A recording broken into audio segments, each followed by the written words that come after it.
Hello and welcome. I am profoundly delighted to take an opportunity to introduce our guest speaker from Seattle. She, on our insistence, has graced us with her presence for yet another session that would not only reward the Fiction Book Club members with immense knowledge, but would also give us an insight about her life as an author.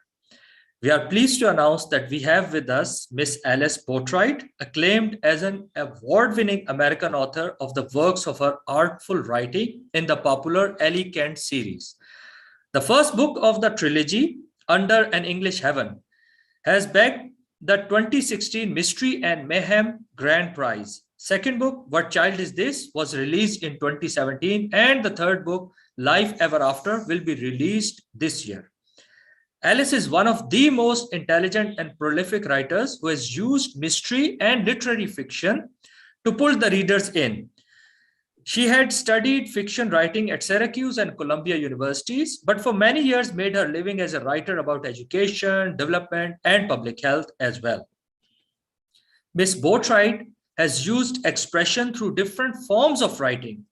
Her range has made her write through her experiences as an expat to show a glimpse of her love for English literature and culture in Ellie Kent series to writing novellas from Vietnam War era.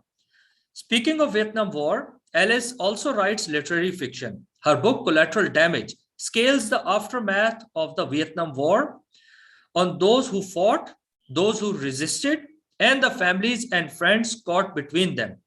She has also published numerous stories in literary journals. She had been schooling writing at UC Berkeley Extension, the University of New Hampshire, and the American School of Paris. After 10 years of living in England and France, she now resides in the Pacific Northwest with her husband. From Seattle, we have Miss Alice Boatwright.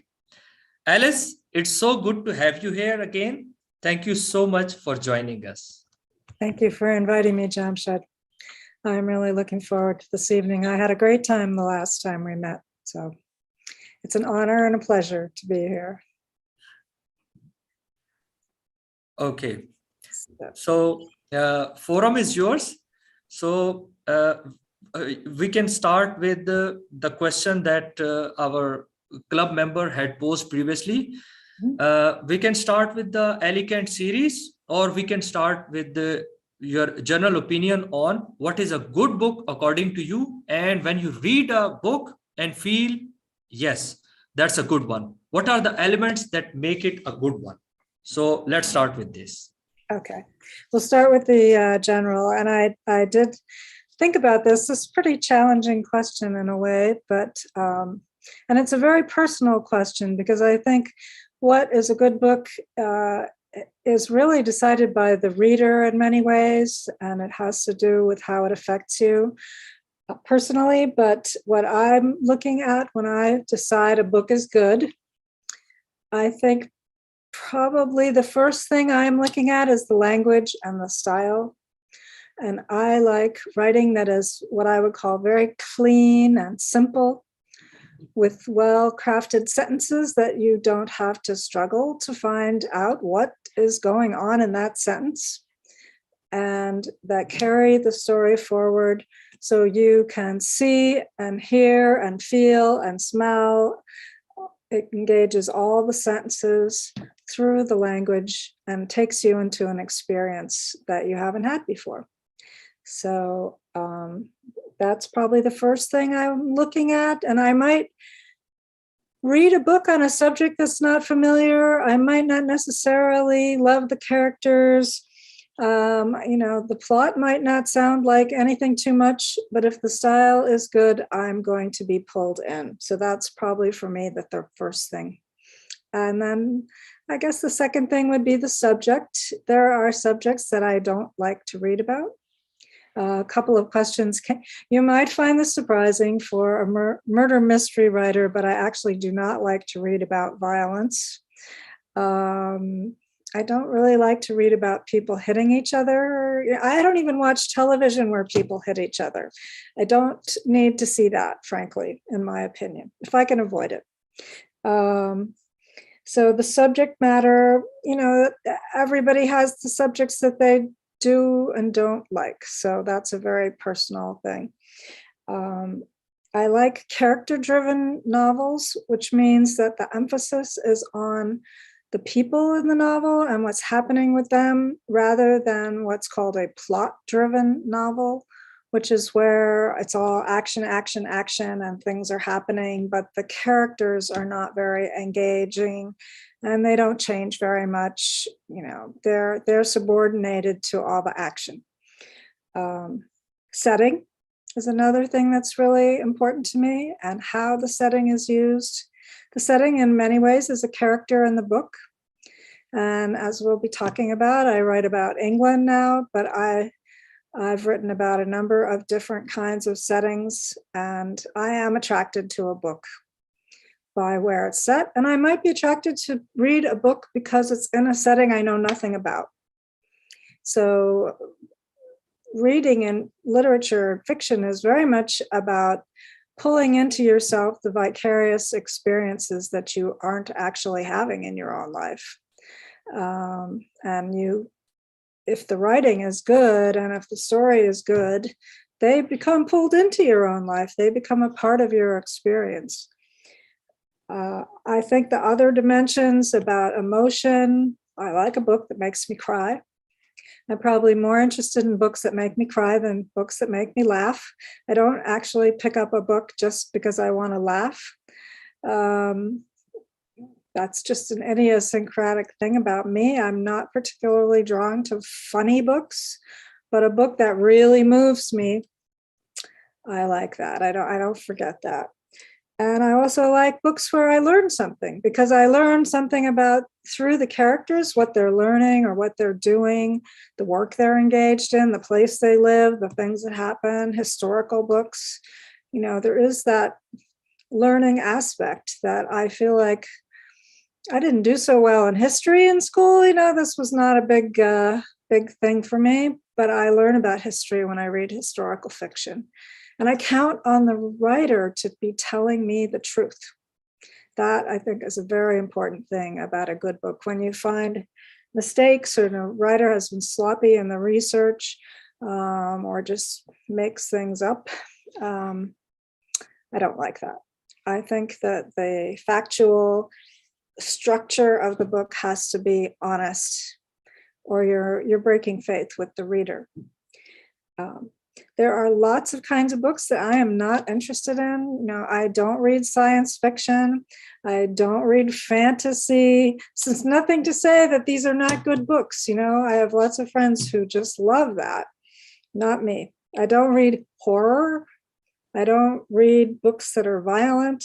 I don't like silly, cute books. So I can walk through a lot of the bookstore without picking up anything. But so that's my very personal take on what I'm looking for and how I'm finding a book that I would say that was a good book. And I will tell you about a couple of examples as we get farther in. The second question was the one I had the hardest time coming up with an answer for, which was, if you got a chance to have a conversation with any writer who is alive, who would that be? And what would you ask him or her? Now, the interesting question about that was the alive part. I talk to alive writers all the time, but the one that I haven't had a chance to meet, and I don't know that I ever will, I decided on an Irish writer named Maggie O'Farrell. And this is her most recent book, which I just read not that long ago. It's called Hamnet. That's a strange word. It's actually a name. If you've probably heard of the play Hamlet by Shakespeare. This is a fictionalized biography story about his son, Hamnet. And I believe historically he did have a son named Hamnet, who died very young. But in this book, she sets it during the plague, and this boy dies of the plague. And so actually, we are living through an era, a plague era. So it's very interesting to hear about the elements of the plague, but it's also about the impact of this death on the family. And Shakespeare is a character in the book, and his wife and his daughter and his in-laws. And it's truly remarkable how she brings this whole era that is from centuries ago, very, very alive, very fresh. You really feel like you're there. And I love her writing. And then I went on to read her first book. This was written 20 years ago, after you'd gone. I'd never even heard of it. I can't remember, something on Twitter or something, tweaked my interest, and I went to look for this book. And this is I love this book because she breaks all the rules that you learn when you're learning to write fiction. She has multiple points of view. Sometimes she's writing in the first person, like, I went to the store and bought a Pepsi. But then in the next section, she's writing, Jane went to the store and bought a Pepsi. And it goes back and forth in time and changes around a lot, which is, if you're in a writing class, they would tell you, don't do that. But I actually found that she never lost me. I was never confused about who was talking or where we were. And it was a little bit like a collage. We went back and forth, back and forth. Now we're over here, now we're over there. But I was confident all the way through that she, where I was, I didn't get that feeling of, I do not know what's going on in this book and I do not like it. So I would love to talk with her, but I actually am a little bit shy. I have no idea what I would ask her. How did you get so brilliant? Maybe I would ask her that. I think what you said about having one view and either go with one first person or the third person, I think the advice stays for newbies, for new writers. Once a writer is well established, then they can take the sort of risks. Or if they have developed their rapport among their readers, then they can go for it. And since you talked about reading depressing stories and you have a background of writing about Vietnamese war, so let me ask you another question related to the current crisis. Are you tempted to write a short story on current Russia-Ukraine crisis? Just a thought. I am very, very moved by what's happening today. I find it very overwhelming. It feels like we've been living through a period of time when too many times we wake up and say, I can't believe this is happening. Or, that we keep crossing a line that says, this will never happen. Well, this will never happen. Well, this will never happen. And so I'm definitely very emotionally engaged in what's happening, but I don't usually write about things when it's at the hot point of engagement. I'm a person who writes later. It takes a while. Like, one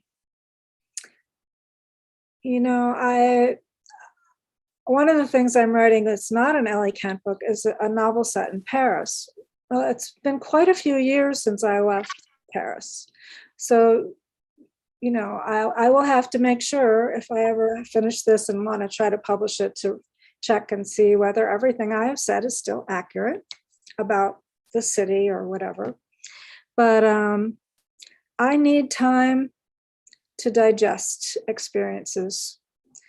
Usually, I think a journalist is trained to capture experience very quickly and very accurately and turn it around. They have that very short kind of deadline, but a fiction writer is able to have more time usually. And I think there's a famous quote about fiction being emotion remembered. I think that's not an accurate quotation of the quote, but it's that's the idea of it. So does that answer your question for now? Yes, for now it answers my question, because after the fact, when you write, you have much more information. Right. And a lot of people are not into politics. The first impression may not be the accurate one, right? Who was the perpetrator and who were the victims, right? There's also we don't know how this story is going to end either, which I think is a challenge for anybody who's writing a COVID novel, set in the COVID time. You would have to go back maybe in 2020. You could say what happened in 2020. But we actually in 2020 did not know about Delta. We did not know about Omicron. So we didn't know what the final numbers were going to be, or, there's so much. If you're going to try to do something like that, you have to capture a very specific little piece of the history. And one example from my book, like the third part of Collateral Damage is actually set in Vietnam. And I had the good fortune to go there to work for a brief period in 1993 when Vietnam was just beginning to reopen to the West. And the whole time I was there, I was keeping a journal. I was very, just fell in love with Vietnam. I was very eager to capture details about my experience there. But I hadn't thought, I didn't know I was going to write about it as a novella. And so it was 4 years later, we had a chance to go back there. And when I knew I was going back there, I quickly wrote the first draft of the novella before I went. This is also something I do, as I write first, research later. But I wrote the first draft, partly so that I would know what I needed to know. So when we went back, I knew exactly what I was looking for to capture the information and the details about sights and smells, and because I already had this framework laid down of the story that I was going to write. So the story is set in 1993, but I went back in 1997, and that was where I sort of solidified my information about it. And so that's one example of, it takes a while to mature what's really important for you as a writer, and also if you're dealing with something that actually happened, to know what it's all about. Okay. Ida from Dow University of Health Sciences, she has a question. Ida, please go ahead. Okay. Hi. So I have a question. Do you have I want to know about your writing habit. Do you have a specific writing habit or any unique thing about it? Or do you prefer a specific environment if you want to write or for your creative process? That's it. I'm here in my basement. So I don't have a lot of distractions. I can't hear what's going on upstairs. There's only one little window, so I can't even tell what's going on outside. And I like that. I come down here and I go to England. I try to write every day. When I was younger, I was more disciplined to write at a specific time, which is very something they usually recommend, especially when you're starting and you're trying to make a place for writing in your life. And it was actually easier for me when I had a full-time job. I knew I had to leave at 7:30 in the morning to commute to my job. I would be there all day, Monday through Friday. So when I got up, I just went right to my desk and I would write for a half hour, an hour if I really got up early, and then I had to leave. And so, there was a certain amount of fear involved, I wanted to write fiction, but I had to earn a living. And I knew that if I did not do it then, it wasn't going to happen. And I do think that there is, now I have more freedom, it's more hard. I'm less disciplined. But there are different kinds of pressures on your life at every stage, so I just keep going. But when you're starting out, I think you need to take yourself seriously and give yourself the time. So does that help? Okay. Yeah. Either did you get your answer? Yes, no? Either please unmute yourself. Oh, yeah, I got it. Thank you. Okay, good. Okay. Now Alamsha has a question. So my question was that which writer had a great impact on you when you were growing up? By the way, Alice, I can save it for another session. I hope you don't mind, but when I hear your name, it just takes me back to my childhood when my mom used to read me Alice in the Wonderland. So it just takes me back there. So yeah, I just remember. That's okay. I never was a huge fan of Alice in Wonderland. I think partly because people would always say, oh, Alice in Wonderland. But my books that I thought of after I read your question were a kind of sequence of books. I didn't go back to my childhood particularly, but the books that made me want to do what those writers were doing. And I would say that one of the first ones was Daphne DuMaurier's Rebecca. Have you ever heard of that? There's a number of movies of it, and it's a mystery. Rebecca, it's set in England. It's very scary. I couldn't believe a book could be so scary. It's not scary in terms of violence, things too much happening, but the threat there's a huge sense of threat through the whole book. I really enjoyed that. And then I read Jane Eyre by Charlotte Bronte, and I was transported, I was riveted, I was scared, I was happy, I thought it wasn't going to ever turn out right. And so the way it just pulled me into that world, and I loved the voice of Jane Eyre. She's a very strong narrative voice of Jane Eyre, was great. And then I would say the next writer I loved was F. Scott Fitzgerald. These are all old writers. But F. Scott Fitzgerald was really important to me because he wrote stories set in the town that I was living in. And that seemed so amazing, that my town could be in a book.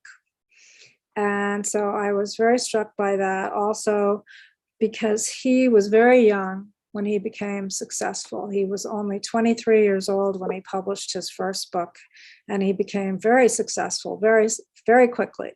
So I was a teenager and I thought this sounded good. Waiting till you were 23 to be successful sounded about right. But he had struggled, he had been rejected a number of times. And so I thought, okay, I learned from that, I was going to have to be rejected. But I liked his writing. His writing is very visual, very clean.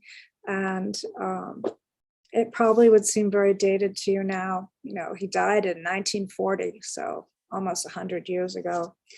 But I identified with him because he was constantly being rejected by the girls he loved, and he was an outsider. And I felt like an outsider in my life. So he was my main man for quite a while. And then I also really liked the Russian writer Dostoevsky. The richness of the world. Speaking of Russia, I actually adore Russian literature and Russian culture. It's hard to say, politically things are difficult, but the world of Russian literature was hugely important to me when I was growing up. And I can't say I ever tried to write that way, but I loved the way it opened up what you could do with a book. And so, does that help? Okay. Yes. I have a question. When you were little or we're growing up, so everybody keeps asking, what do you want to be when you grow up? So was there an answer like, I want to be a writer when I grow up? No, well, not right away. My first ambition was to be a ballet dancer because I had seen a movie that had ballet dancers in it. And I thought, oh, I want to do that. And then I found out how hard it was. And plus I wasn't tall and slim. I didn't have the right kind of body to be a ballet dancer. So I left that behind. And then I started watching television. So then I wanted to be an actress and be on television. And but I lived on the wrong side of the world for that. And I pursued acting through my teens. But I found out that, if you're an actress, you only get to be an actress if somebody hires you to be an actress. And then they have to hire you for a certain role. So they obviously want you to look like what they think the person should look like. And they tell you what to wear.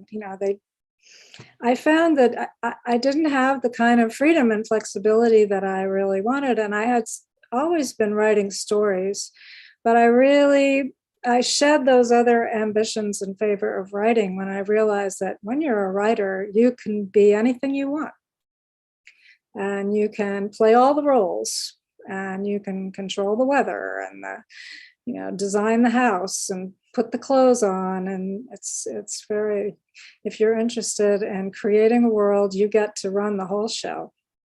So I liked that. That suited me the best.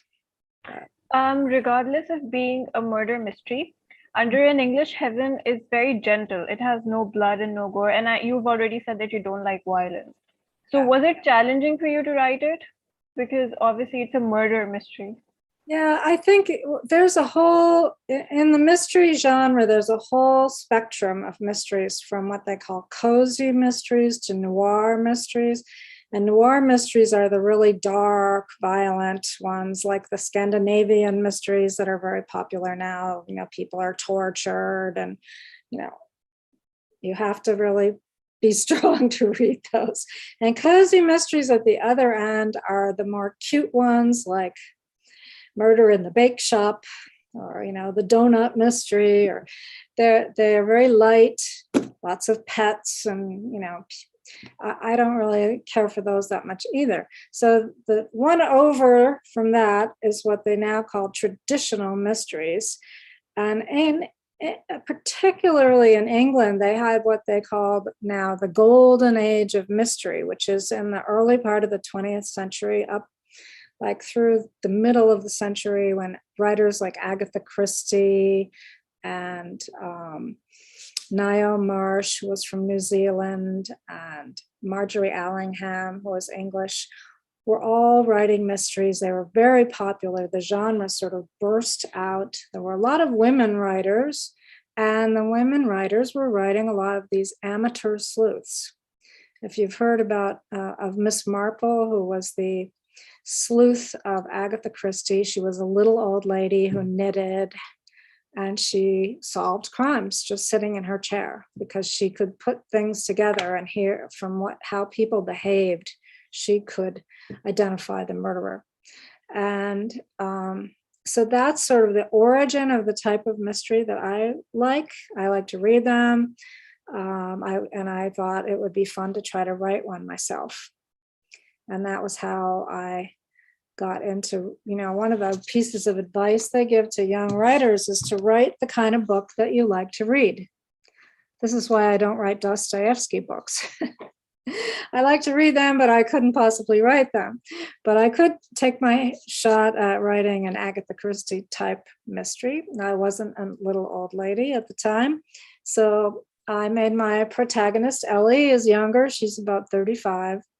So she has a little history behind her. She's been divorced. She's had, a teaching job. She's had some experience that she brings to her new life in England. And So that was my way. And usually the detective figure, even if it's an amateur sleuth, is someone who's an outsider in some way. And so making her an American, she was definitely an outsider. And the outsider presumably has a kind of perspective that they can see what's happening and come up with the solution in a non-traditional way. So that's my story. You just mentioned amateur sleuth in your book. So why did you choose them rather than a retired detective or a character who's been in police force already? Because I don't know anything about those people and I don't really care. Sorry. But no, I mean, I think you have to, there are a lot of mystery writers who really love to learn about detection and guns, and they have here something, I think it's called the Writers Police Academy, where you can sign up and you can find out all, and you can ride around in a police car with policemen and watch them do their job. And I was never interested in that. And they tend to be tough. I'm not tough. So I think a lot of the amateur sleuths are women. That's maybe that comes out of the time when women were not policemen. There's a wonderful character that I've really enjoyed named Miss Silver. She came into being right around the same time as Agatha Christie started writing Miss Marple. Only Miss Marple is a different class. She lives in her own home. She has a servant. She's, just a genteel little old lady who knits. And Miss Silver is from a lower class. She had been a governess. She refers to it as having been in the education business. And when she gets old, she has to wonder how she's going to survive.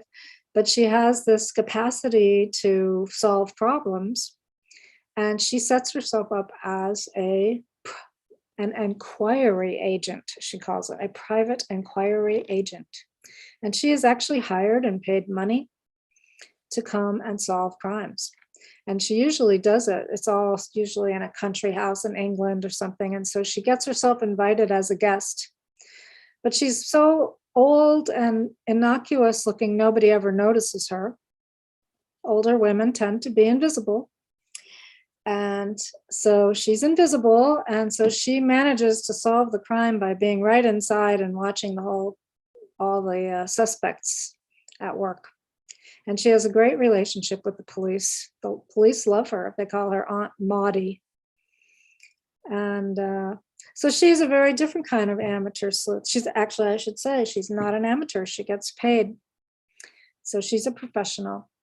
But most of the women that you would read about from that era were not policemen. I don't think women could be in the police force.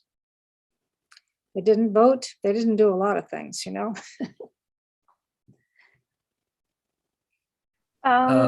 your Ellie Kent series were to be adapted in a movie, who would you want to play Ellie Kent and her husband? I read that question. I don't have any idea. I would love it if it were a movie. I would love it to be a TV series. I think that would be great. It would have to be an American or somebody who could speak with an American accent. There's an actress named Florence Pugh. Do you know who she is? She's in her early 20s. She was in, Little Women. She's been in a lot of things. She probably could be a good Ellie. And Graham, well, I think Colin Firth would be nice, don't you? But he'd be good. I'd take him. So. Okay, Ida, please go ahead. Okay, so I have a question from an opposite gender, whenever you develop characters from opposite gender, do you face any specific area where you face difficulty while determining their behavior or whatever they're gonna behave in a certain situation in a story? So do you face any difficulty in that area? In different genders? Is that, I'm sorry, I didn't quite hear you. Yeah, you're in a different gender. I don't. And I've wondered, I actually wrote in Collateral Damage, the first, there are 3 novellas, and the first one is set in 1968 during the war. It's actually written in the first person, so I did this. And the narrator is a young man. And there were plenty of people who thought this was not a great idea to write, that I was taking on the challenge of writing in the first person from the point of view of a young man who was in the Navy. I'd never been in the Navy. I wasn't a young man. But I think there's sort of a place in the imagination where all people are the same. And then you kind of work out from there. And I did a lot of research. I talked to a lot of people. I spent a lot of time thinking about it, what it would feel like. What would it feel like to me? In the end, it seemed to me like there was as much of me in that character as there was of the person upon whom I had originally modeled the story. And nobody has ever criticized me on that. I've watched and waited, especially as Me Too has come along. I thought, oh my goodness, or the whole thing about cultural appropriation, somebody's going to come after me with this book. Fortunately, it's an old book, I guess. But I think the writer has to be very serious about any character that they decide to write about. You can't do it lightly or dishonestly. You have to be, you have to go to that place where we're not that different. I like to think so anyway. And maybe I don't write about the kind of people who would be more different than I am. I don't write about, John Wayne or people like that. So I've gotten away with it. I ask people to read it and say, is there anything that strikes you as false? And I listen carefully. But I think the imagination is an extremely powerful and versatile tool. So I wouldn't limit yourself when you're starting out. Right? You have to write the story that calls to you. And it could come from a very surprising place. Yes, you're right. You just highlighted the word Me Too. So don't you think there is a class distinction? Since Me Too is related to women in the upper class, that's why it got the attention. But during that same time, there was huge, massive immigration going on in Europe. And the women from the non-upper class, they were feeling harassed and rest of the stuff by the immigrants from the different culture. But that didn't get any major media attention. So there is the class distinction. And I don't know if you would like to say a few words. And second thing is, you mentioned this cultural appropriation. I think for a writer like you, I think the cultural appropriation is not a negative thing. You want to explore a different culture and you want to know about it. So I would want you to talk about it. You can get information from us. So is there anything in the definition of cultural appropriation that I am missing? Because I think it is a positive thing. But the way you mentioned it, it had a negative connotation. So I would like to know your thoughts on that. Because a writer has to be in different heads. So if you ask a writer not to appropriate a culture, then that writer is hampered. That writer is handicapped. He can't write anything. So I would like to have your thoughts on that. It's a difficult topic, or they're both very sort of hot topics, and I can only talk about it from my own limited perspective, but I think there's you know what a seesaw is, where you sit on it and you go up and down, up and down, and we are, to some extent, it's a seesaw. You know, suddenly, me too, some man hugged you 20 years ago and you didn't want him to, so now you're going to send him to prison. This is not helping women's rights worldwide, in my opinion. It's raising an awareness, and I guess that's a good thing, but it seems like looking at a little tiny thing when there are so many other issues about women's rights and respect of women, and that are so much bigger than that in our country, in every country in the world. So I am a supporter of Me Too in a way, but it feels like too much in a way in one tiny area, and way not enough in other areas. And I guess we just have to try to keep marching forward until we get a more even progress. But with the cultural appropriation, I think that the reason it came up is because of the imbalance, another kind of imbalance, where people have felt like they would write their stories and they couldn't get their stories published, and other people would write their stories and, you know, they would appropriate their stories and they would be the ones getting the story published.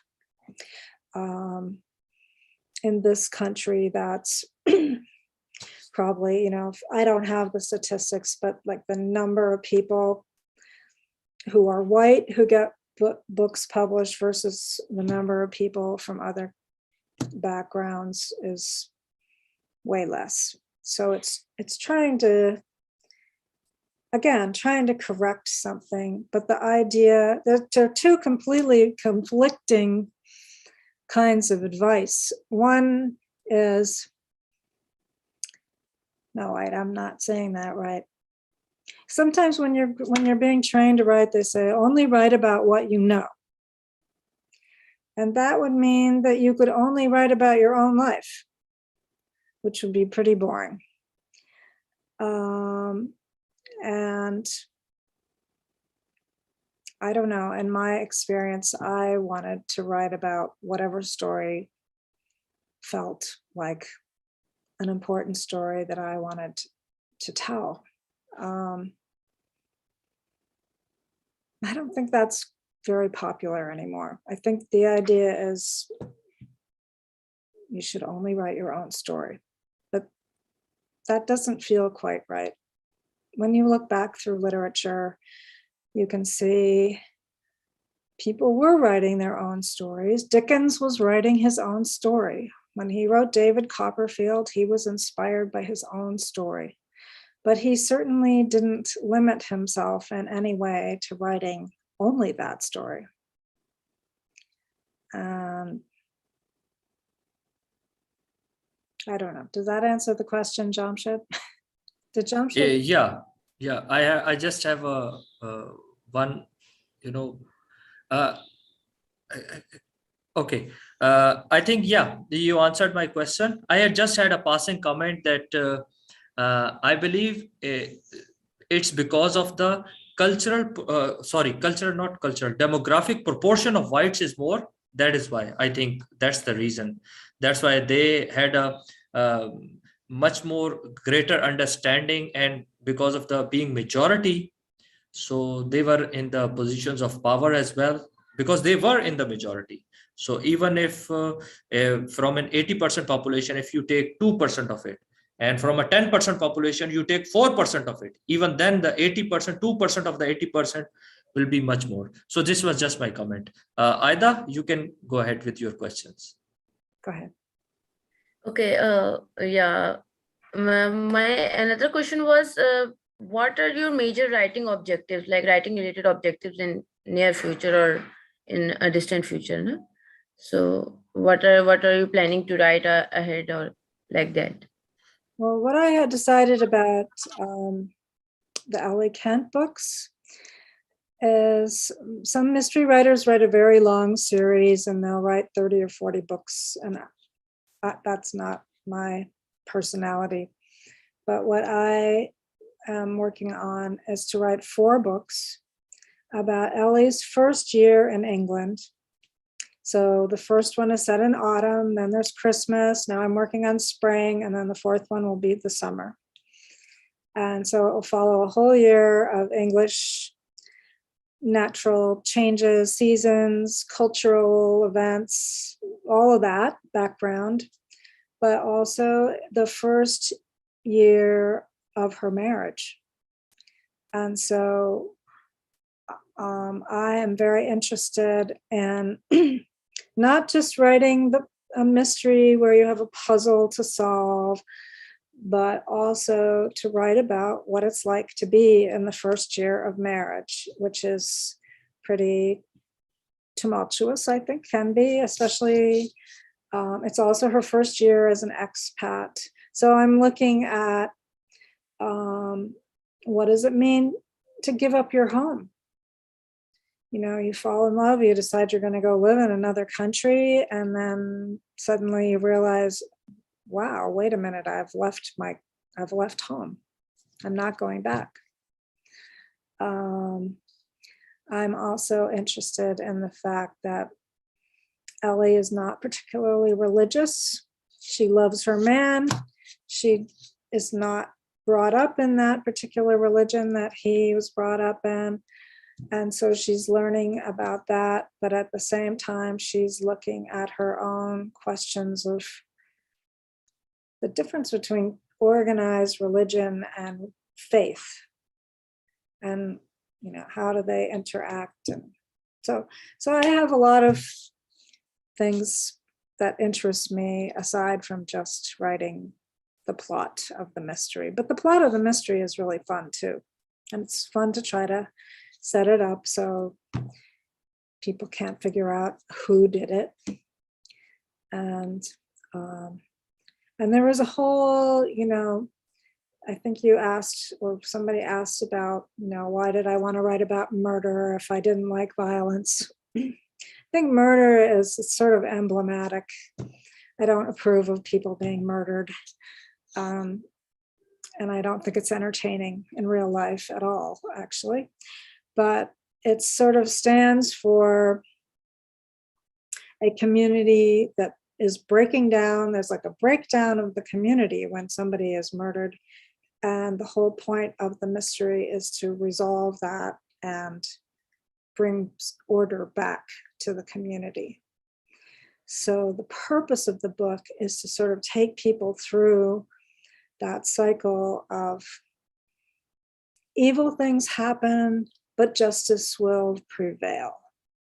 And we all want to hope that's the way life goes, right? Evil things do happen, bad things happen to good people, but we all hope that in the end there will be justice and there's a comfort. So you're actually using that violent act to ultimately offer people a picture of comfort.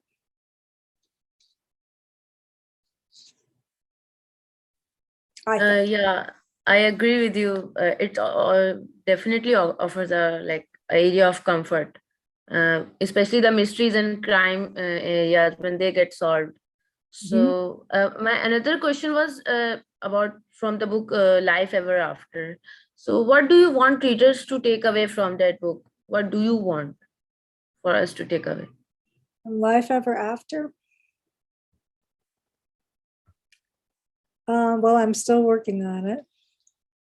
But initially, I think one of the reasons I haven't finished it yet is that my idea of who the central character is has really changed.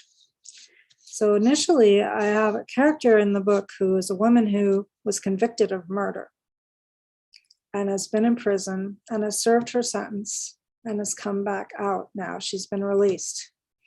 I was very interested in how do people continue to live when they've done something like that. She has confessed to committing murder, but somehow she has to get up in the morning and, eat breakfast and continue living and maybe laugh, maybe do something to help. What do you do with your life when you've been through a shattering mistake like that? And I think maybe there's a fundamental question of, we all make mistakes and we have to pick ourselves up and move on after them. So there's maybe applies more broadly than just someone who committed murder. But that was now the story is actually shifting away from her a bit. So I don't know exactly how central that's going to be to the final book. But that's why it's called Life Ever After. And also because it's set around Easter, which is about the resurrection and life ever after.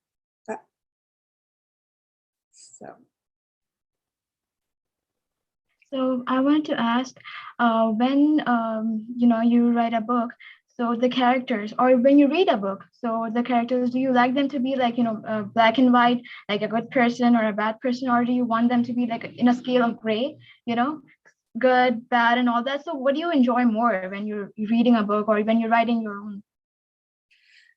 I would like people to be gray. I like realist, what I would call realistic fiction. It's sort of a oxymoron, can't be fiction and be real, but I like to feel like I'm reading about people who are more like me, who are neither all good nor all bad. They screw up and they try to make it right and keep going. Do you write for the entertainment industry? Are we gonna see you writing for a movie or a TV series anytime soon? No, I don't think so. I just right here in my basement. I think one time I thought I would like to get into film writing, and I took a workshop on how to write a screenplay. I know quite a few people who've written screenplays. I think actually that is a more difficult field by far than writing the way I do, writing books. Partly now because you can actually if you write a book, you can publish it these days. But if you write a screenplay, your chances of ever seeing that turn into a film are extremely small. Plus, again, it's that control thing, screenplay writing is very collaborative. So even you write a screenplay and somebody buys it and you get a nice check, that's very exciting. But then they take your screenplay and they change everything, and 10 people on a committee decide what it should be. So whatever you wrote as a creative person, it's not, you've sold it. They're going to do whatever they want with it. They may make a film out of it. They may not. I personally am more invested in what I did. I want my version. So you're an American author. And you wrote about a village in England. So when the portrayal was really realistic, so was it hard not to miss the details? Did you visit the places again to, write about it? I had lived there myself. So I did visit many times. And then for 4.5 years, my husband and I lived in a village, smaller than the one I wrote about. But so I was drawing very heavily on my own experience and the sights and sounds and things that happened in the villages around me. And I also have a very good friend there in England who reads for me and tells me if I've done something wrong. So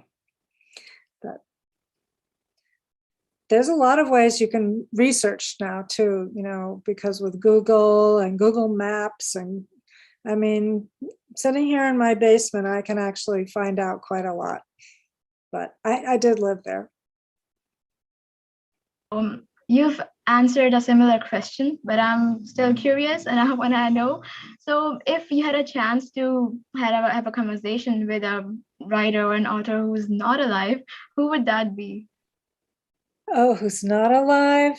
I would really like to meet P.D. James, the mystery writer. I really admire her writing. I think she writes a very good mystery. She does write about a police detective, but I think she also had a lot of experience around that.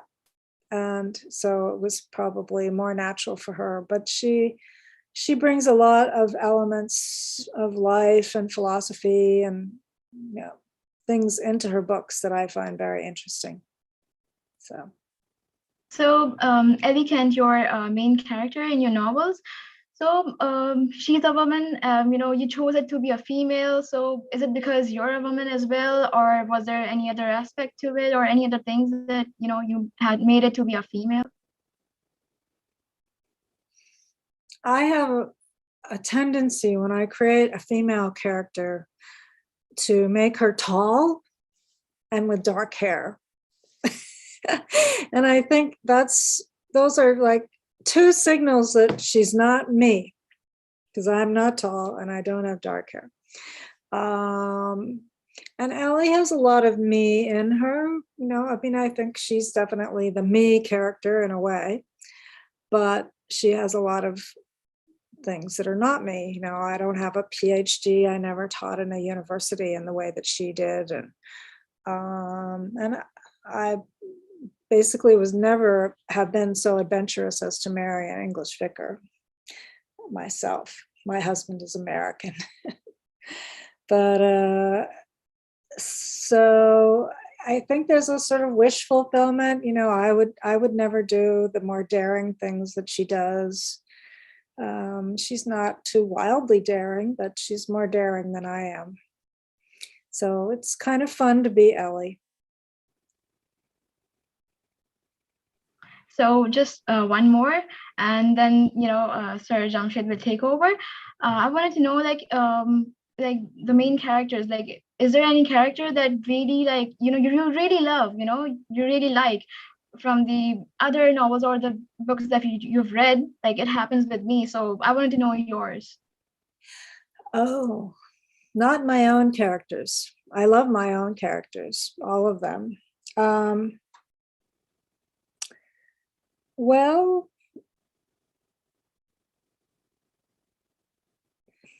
I loved the characters in this book, Hamnet.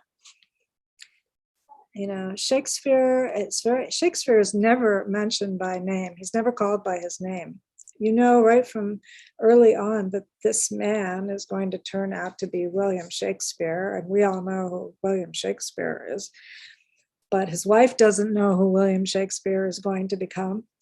And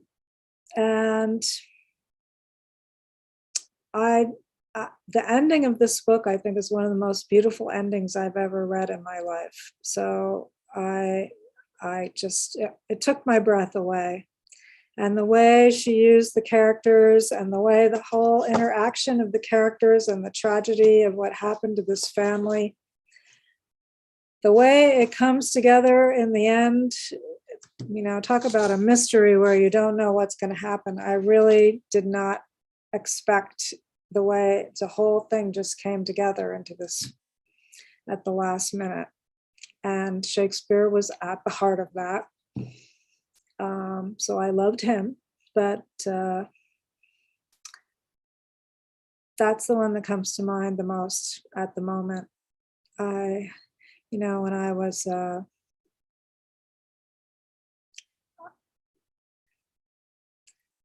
I can't say offhand, I can't think of another particular character that I've loved. I loved Jane Eyre.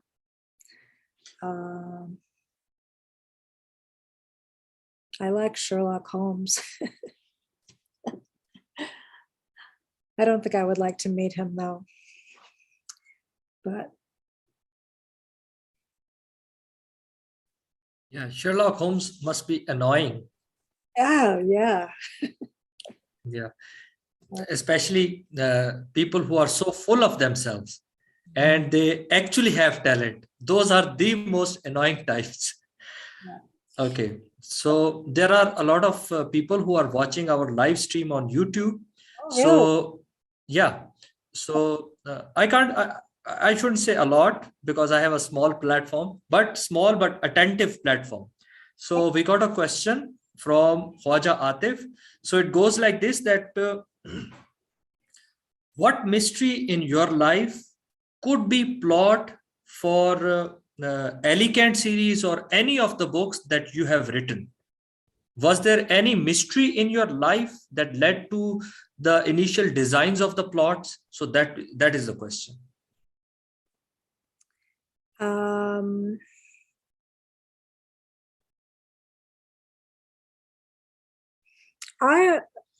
I guess the only mystery I can think of off the top of my head is that I have an uncle who disappeared and was never found. And his brothers and sisters, my mother and her brothers and sisters, spent their whole lives trying to find him. They used a private detective, they traced records, and no one knows what happened to him. There's a certain point at which his life, there's no trail. I have not written about that exactly, but the story in Under an English Heaven about the soldiers who died in Italy and the mystery of what happened to them. Maybe there was an element of my uncle's story that made me drawn to write about people who mourned someone who disappeared decades before, that the pain of that doesn't necessarily go away. So that's the only one I could think of. Okay, Hamad is our pharmacy student. Hamad, please go ahead with your question. Hello, Alice. It's good to have you here again. My question was that how does environment affects one's writing capabilities? Because I grew up in Saudi Arabia, okay, and their literature was like, if I told someone that I wanted to be a writer, they would be like, choose something more professional like doctor or engineer. And same here in Pakistan. So how do you think it affects our abilities to write or read? I think a little bit every day keeps that spark alive. I think there's always a lot of life that is not designed to foster the creative life. I know I grew up at a time when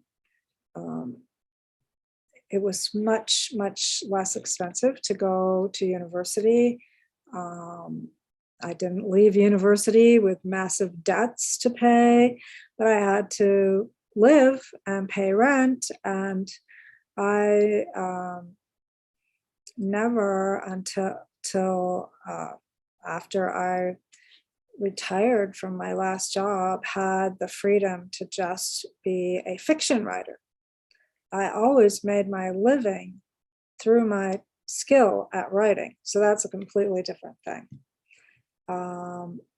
I could write about, I wrote annual reports, I wrote newsletters, I wrote websites, I wrote all that kind of stuff. But writing fiction, it would probably, people who are telling you that you aren't going to make a living as a fiction writer are probably telling you the truth. Very few people make a real living wage from writing fiction, but you can be a doctor. I mean, there are lots of doctors who write books, and there are lots of people with professional lives who carve out an hour a day. Some people go to the gym, some people go to the typewriter, some people, go drinking, other people stay home and write books.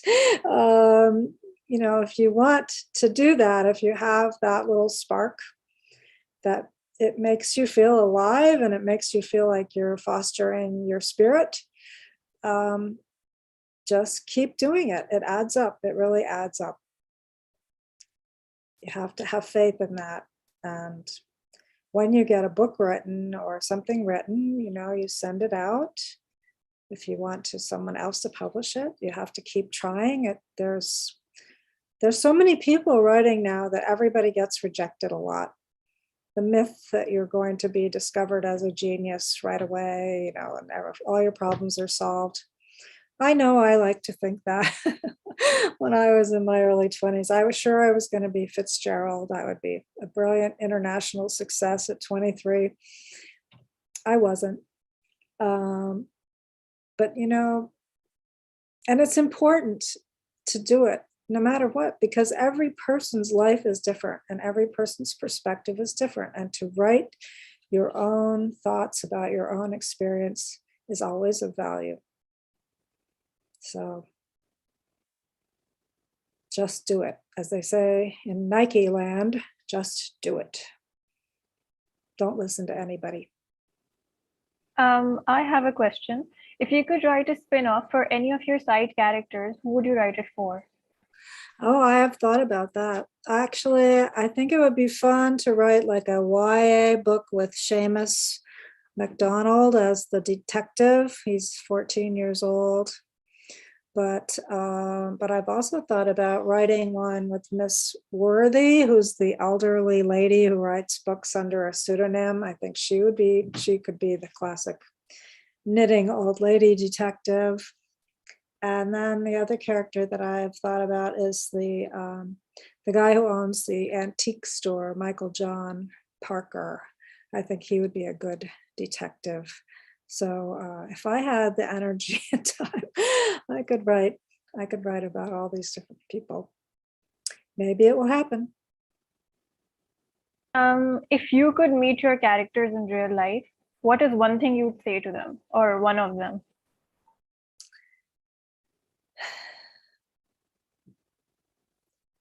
I would probably tell Ellie what I've heard as good advice is look at the past, but don't stare. I think she has a tendency to stare a little bit. And what valuable advice did you get as a writer? As a writer, I think the most basic thing that I learned was I had a teacher named Lori Siegel who was actually she was from Vienna. As a child, she was on one of those trains that was sent from Vienna, where the children were sent ahead of the Nazis taking over Vienna. And she was loaded onto a car load of children to England and didn't know if she'd ever see her family again, which she did eventually. And she did eventually get to New York with her family, I believe.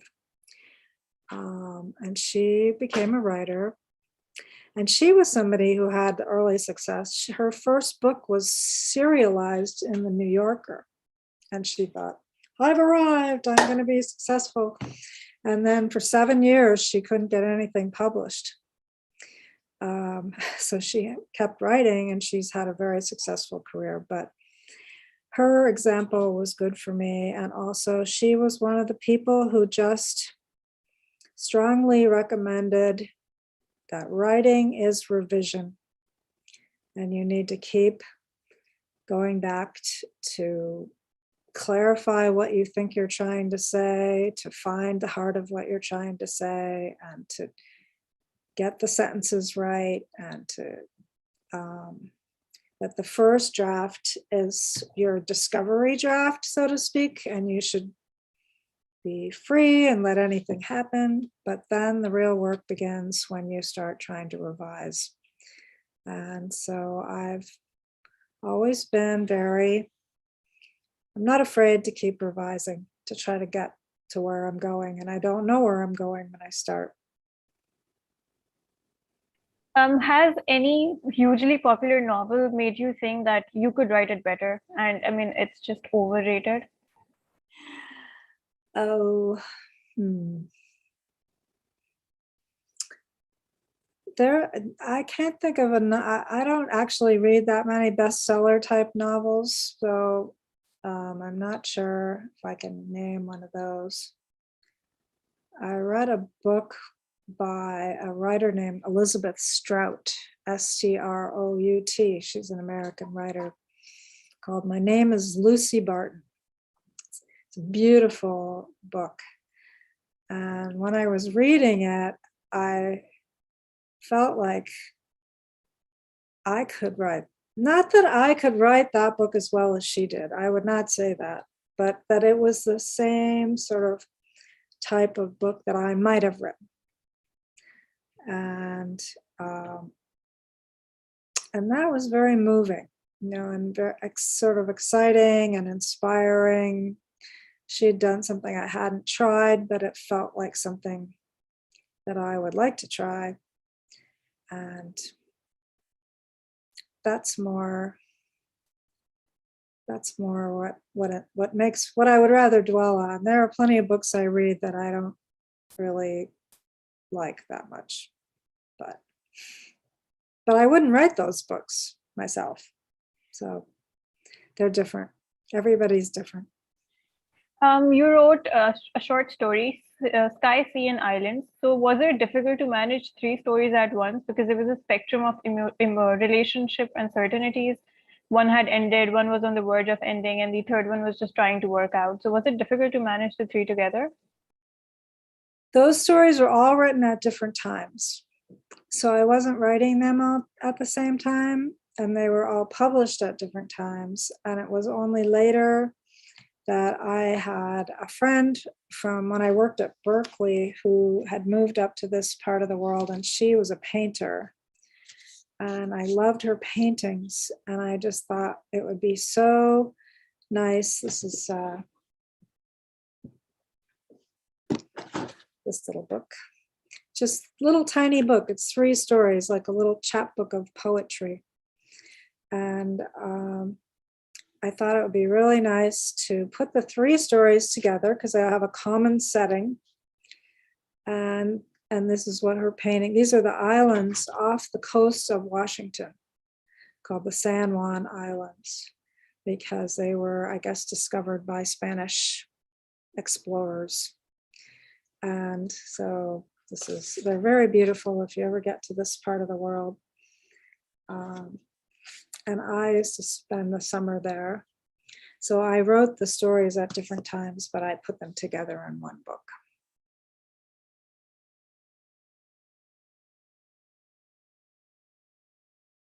Anybody else? I have a question. There was a book, The Djinn Patrol on the Purple Line by Deepa Anappara. So I think you mentioned it in our last session. So I wanted to know. I mean, I'm also reading that right now. So I wanted to know, like, when you read it and you finished it, like, what were the things that stayed with you, like really impacted you, or you were like, yeah, I like that. I want to know more about that. So I thought she was so brilliant.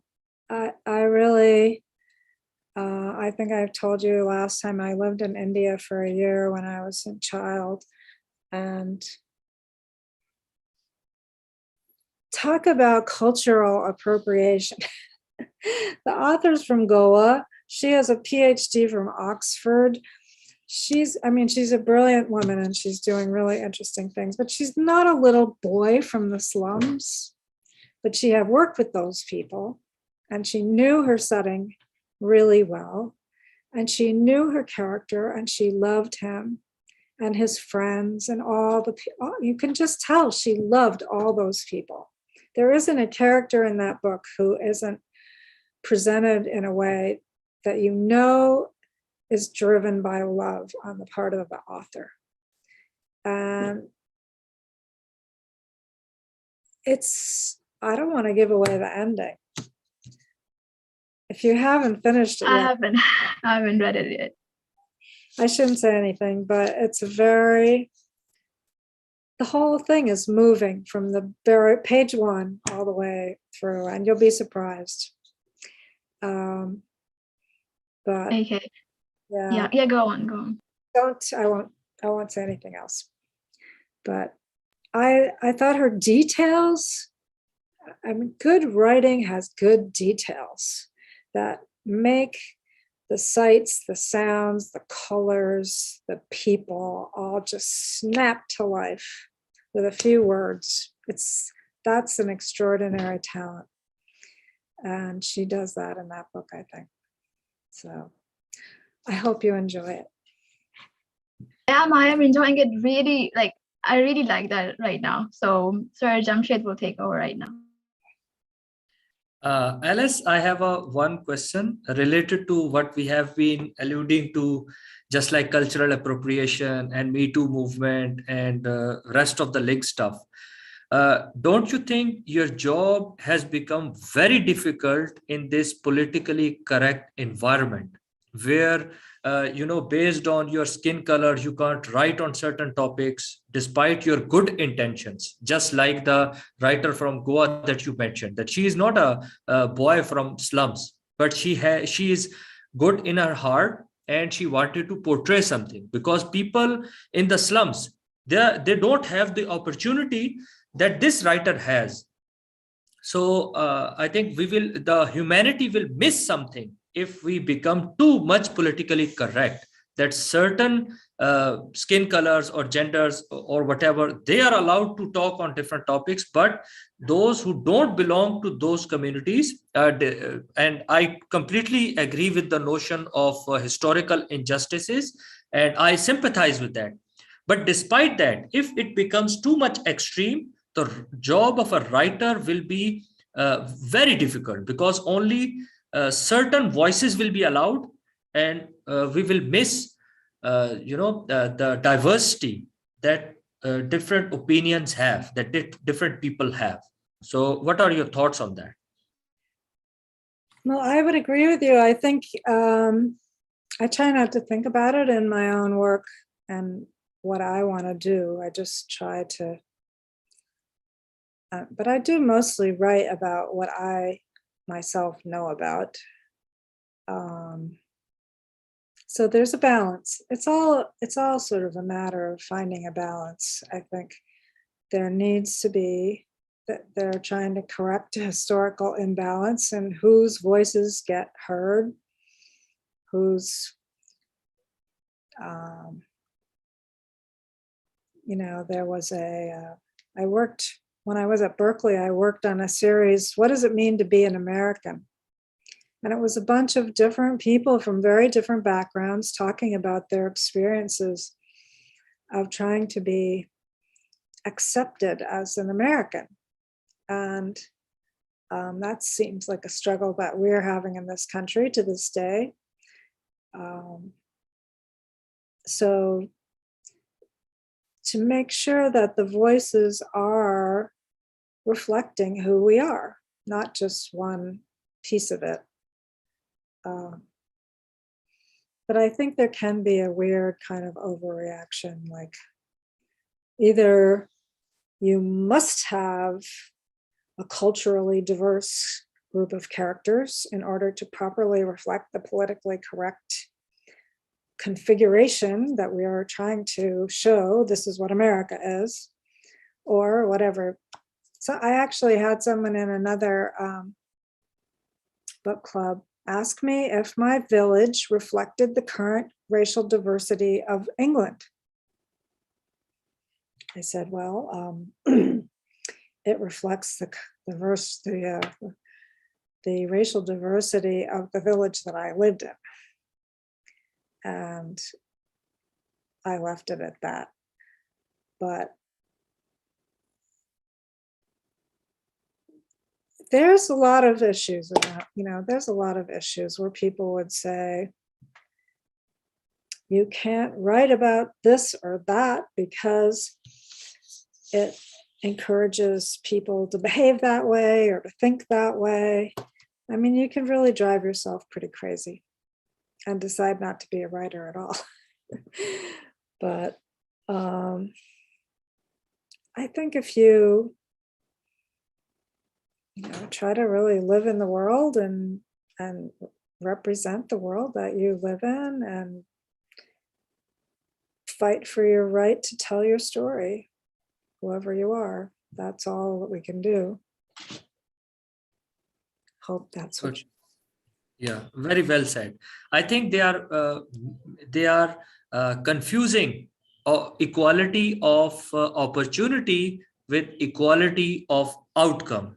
And I think equality of outcome is going to have disastrous results, because in the developed world, they can afford to go for the equality of outcome as well. But if you apply the same principles of equality of outcome to developing countries, since our basic needs are not met, so it will be a bigger disaster in developing countries, who tend to follow the Western model of liberal democracy that you have for quite a centuries, I should say, because it was a gradual process. But this sort of social engineering that even authors like you and others, they are afraid to speak out. When this is the case, then this is what we call tyranny. When you don't have the freedom of expression, but in a polite way, you are a bad person if you say certain things. So I agree with you that we should sympathize with the marginalized groups and marginalized communities. But when it is to the extreme, then it might have opposite results. It might provoke the segments of society that you don't want to provoke. Your main purpose was to protect the marginalized. But if you push too much, then I think the effect could be the opposite of what you intend to get. So Alamsha, please take over. So I wanted to ask, like, what I read in the books, when when they portray relationships, when a writer portrays marriage, every writer has a different style of portraying that. So I wanted to know, like, when you write about marriage and relationships, how much how do you go about it? Like, what do you want to focus on more on it? So I just want. Wow. Well, I guess I try to write, within the context of the characters. So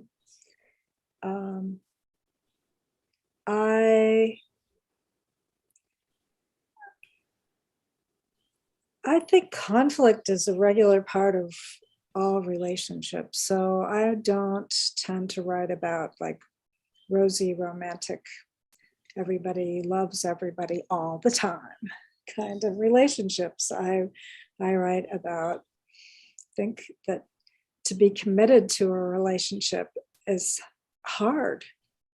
There is love and romance and, that initial wave that carries you into the commitment.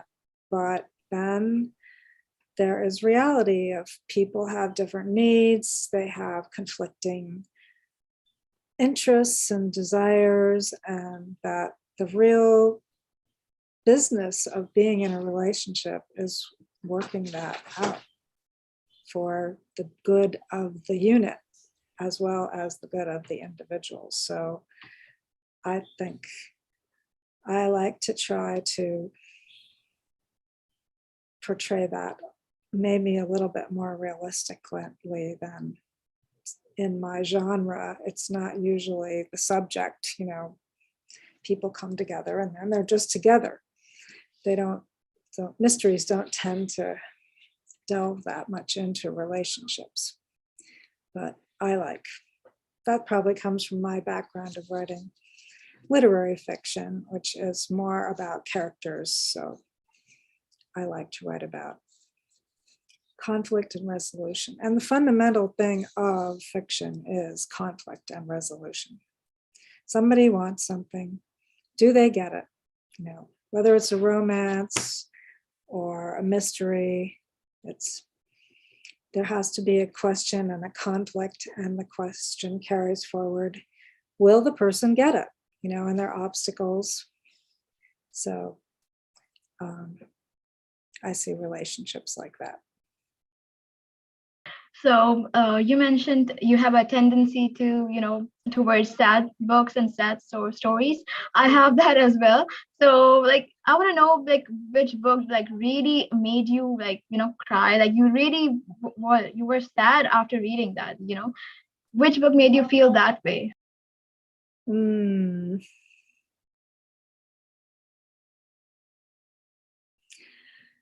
Well, going back to Russian literature, the first time I saw a grown-up movie was I went to see War and Peace with my parents.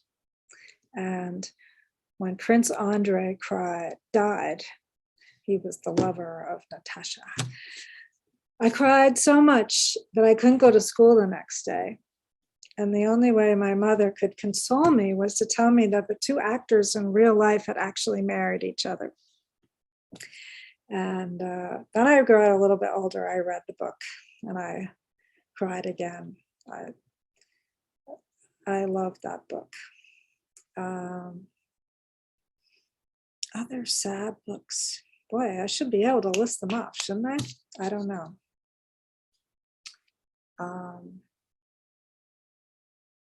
Well, I cried when my friend Martha wrote a book.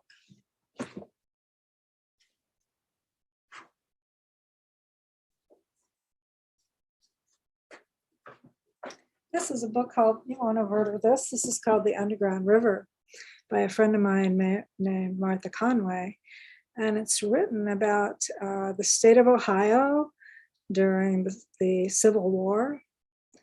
And to me, this was like a real novel. It made me laugh. It did make me laugh. And I was totally captivated. And they're set on a riverboat theater, a theater that's on a riverboat that goes around to different towns. So it was a whole new experience, a whole new setting. And it really made me cry at the end. And I thought, bravo, Martha, you made me cry. So that was one. But,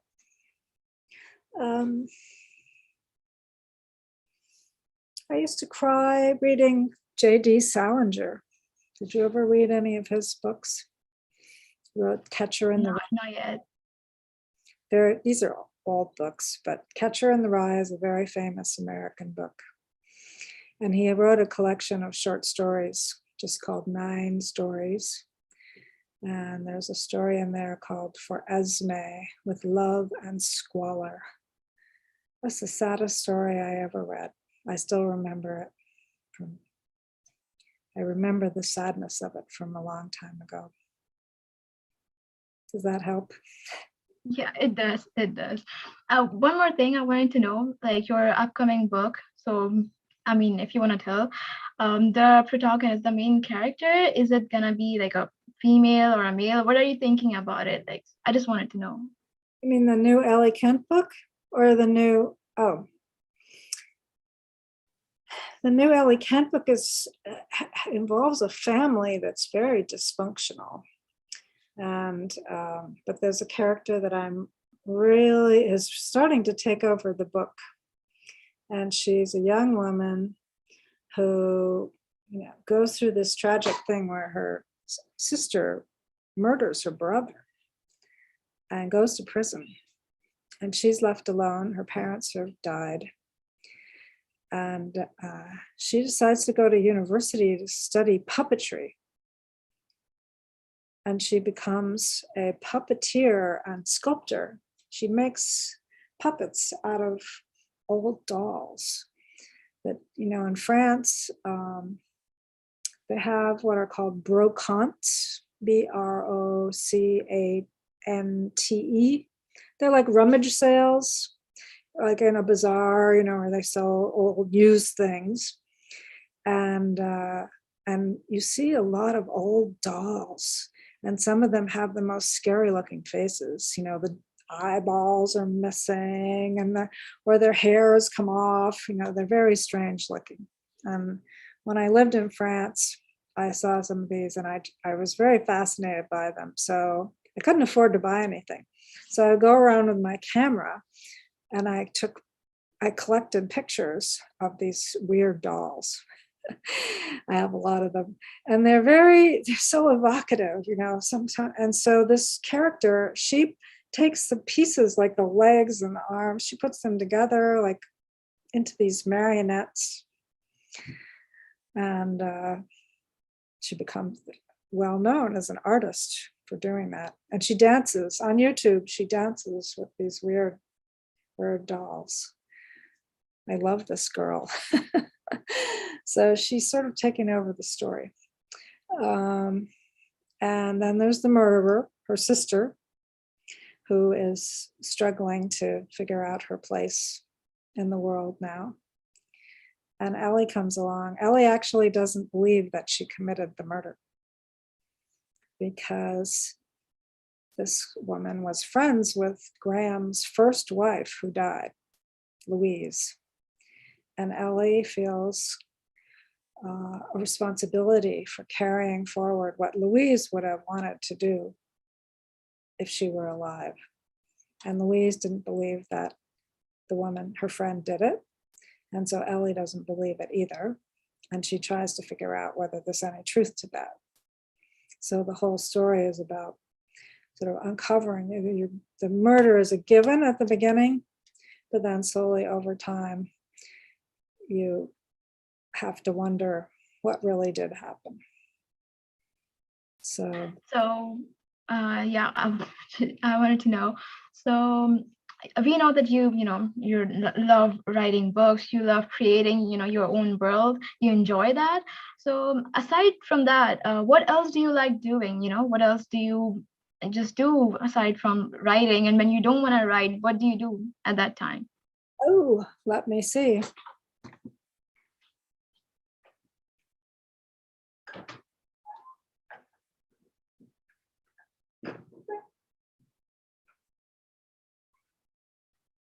I don't know if you can see them, but they've been waiting to come in.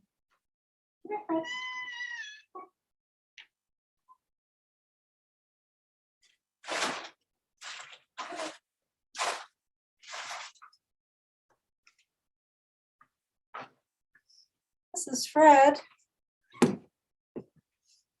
And actually the part of my room that you can't see is the cat playground. So I play with my cats.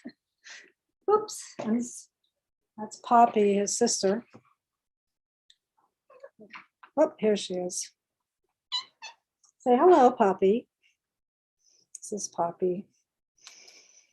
So this is like my dream, I always wanted to have like a cat. I wanted to have a pet, and I love cats, but my mom doesn't let me have it. So yeah, but one day I'm gonna do it. So yeah, Ida, do you want to take over? Okay, I'm gotten really excited seeing after your cats now. I have a cat myself, so I'm a total cat person. Okay, well, my question was that how do you handle criticism if you face throughout your life, if you face any criticism, whether constructive or other negative aspects, but how do you handle it? I'm sorry, I didn't understand exactly what your question was, Ida. How do you handle criticism? Oh, criticism. Yeah. Well, it's painful. There's my other cat. They were all waiting to come in.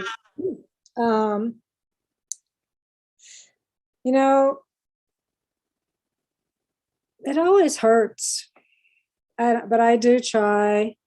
So I have to initially accept that it hurts and just say, ouch, but because it's always much nicer to have everyone say what you do is brilliant and wonderful and you got 100 out of 100, but I try to pull back, usually talk to somebody else, share my pain with somebody and whine and moan and kick my feet.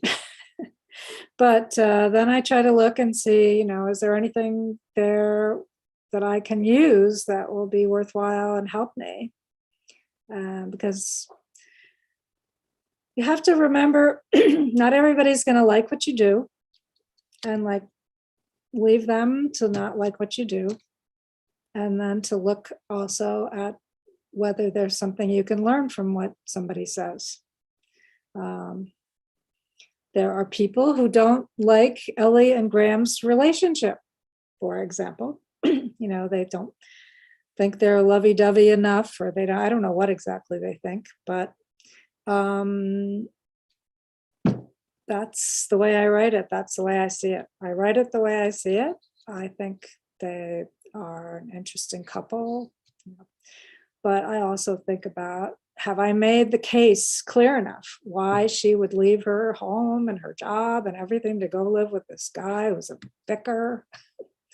And there is, room for saying, are you sure she would really do that? And I have to prove it. I have to convince people, but only up to a certain point. And then if they're not convinced, I let them be not convinced. So you have to be. Okay, so I had another question. What's your calling in life? Like, what do you think, or what do you have in your mind right now? Right now, this minute? Yeah, like for someone like me, there's a calling in life. I have chosen my profession because of that. So is there a calling in your life? Is there a goal or a specific objective in your life? That's a good question. Yes and no, I guess. I'm very involved with my family and keeping my family alive through COVID and doing whatever needs to be done to be safe and well. So that's sort of one level. I really want to use my time well and to do things I have always wanted to do, which is to write books. And I have too many books that I want to finish and get out there. And I want to be disciplined enough to make that happen. I don't even have any particular expectation about what will be the outcome of their being done, just that it's my idea. I want to do it. I feel like it's part of who I am and why I'm here, to just do this. So get on with it. And I also am very involved with my community and helping women mainly. My friends, I have a really strong network of friends around the world now, and we keep each other going, whatever comes. So I try to be a good part of that, but that's probably, those are the main things. I make sure I feed my cats. My calling is to provide meals for cats. But that's it. Thank you. By the way, I loved your cats. You have two of them, right? There are two kittens, and then there's one older one. Oh, she's right here. I only saw two. There's a big one. Okay. There she is. She's old. The kittens, I think I got since I last talked to you. They're only 4 months old. So they're very lively.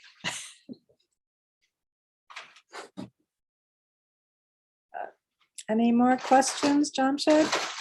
Not on my side. Okay, thank you, Eyre. Hello, Alice. I wanted to ask you, as a writer, what would you prefer, self-satisfaction or success?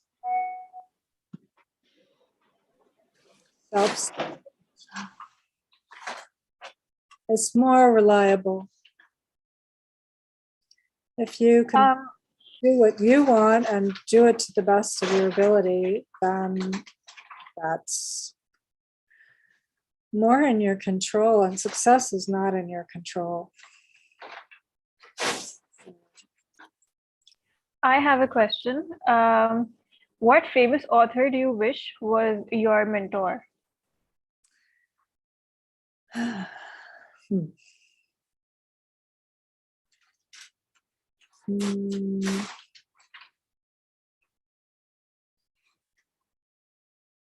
Maybe Niall Marsh. She's a mystery writer.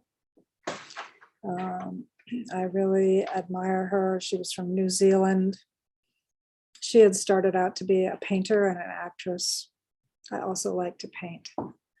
And she wrote a series of books actually on the subject of relationship.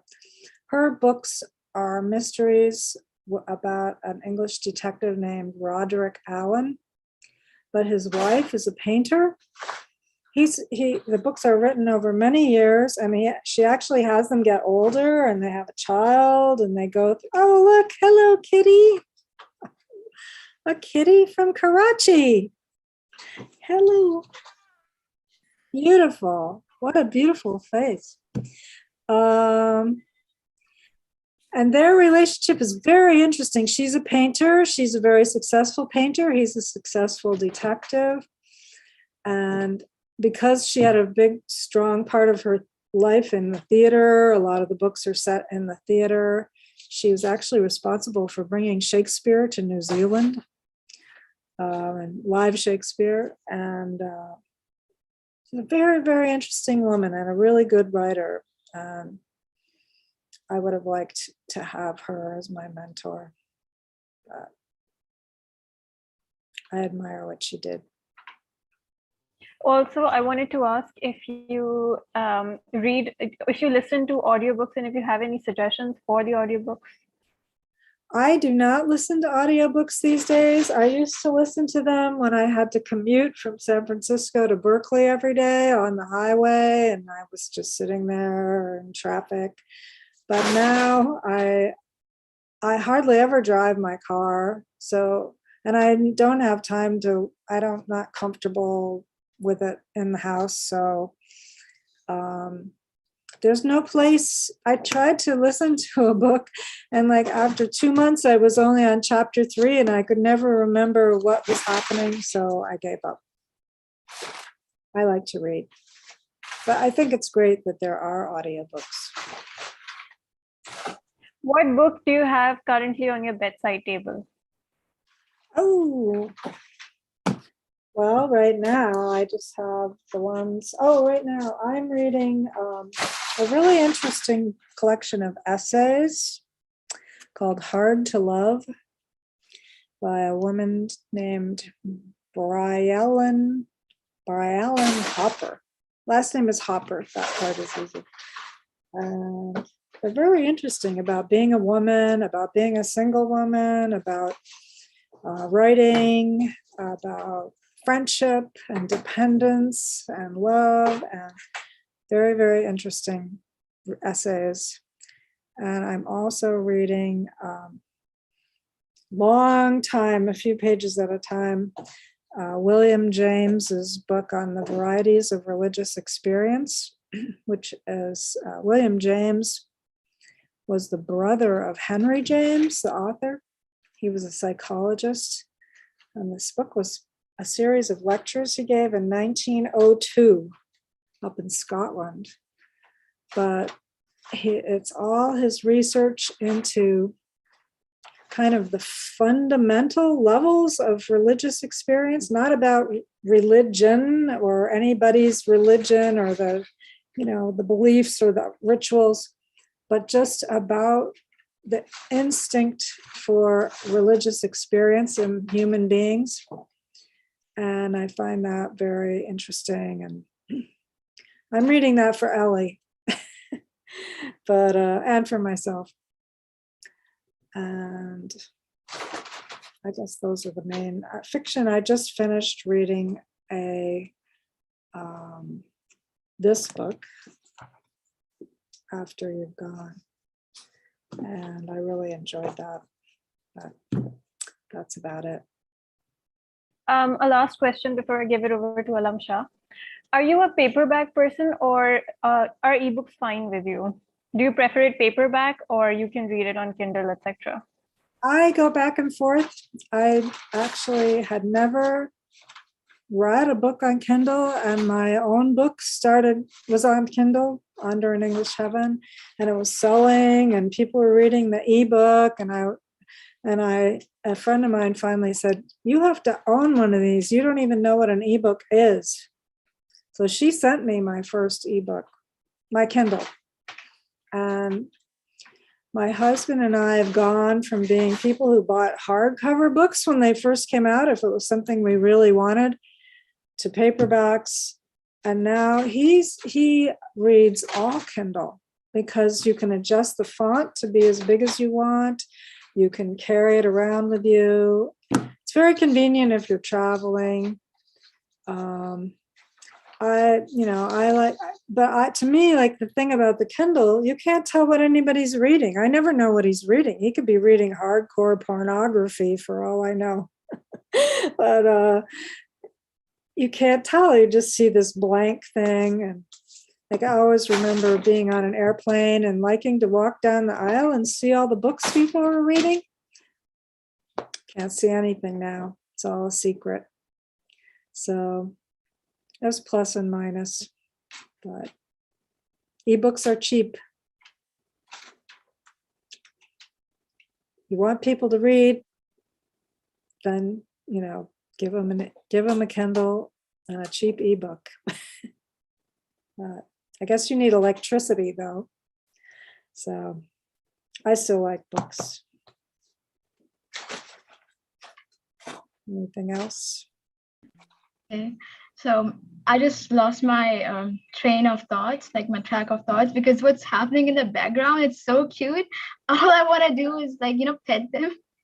So yeah, but my question, so my question was, it is personal, but I still want to know, if you would like to answer it. Like, growing up when you were a teenager, you have, your ideals, and so when you're writing a book, when you sketch a male character, do you think any male character from your books, has an influence from, your time from the teenage years or something like that?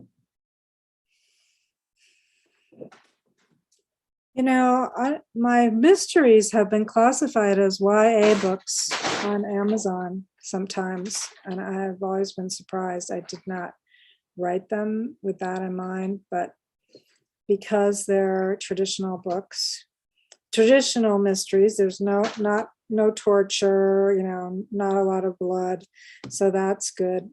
But also because Seamus MacDonald, the 14-year-old boy, is a pretty important character, and that appeals to teenagers. But I like to think that the novel part of it, about life and like what is the meaning of home, and what can you expect from a relationship and love, and the issues about loyalty and community are all values that I would hope teenagers would be attracted to and learn something about from reading my books, but any other books. So, sorry about. I love what's happening in the background. I really love that. I didn't want them to be my competition all this time. Okay, thank you, Alice. Let me conclude this session by expressing our great appreciation for your words and inspiring writing ever since our last session with you. Our members are reading your work, and we are thoroughly enjoying it. Thank you for speaking to our fiction book club today. We are grateful for the time and effort you took to share your thoughts and experiences with us, and you showed us your cats. They are so adorable. I believe we can benefit immediately from the incredible advice and suggestions you had provided us. Please consider adding our group to your annual speaking tour as well. You're always welcome at our conferences. Thank you again for being part of this session. Thanks so much. I would love to come again sometime. Thank you so much. So now I'm going to end the meeting for all. So it will immediately disappear. So don't be surprised for that. Okay, thank you. Good night. Bye.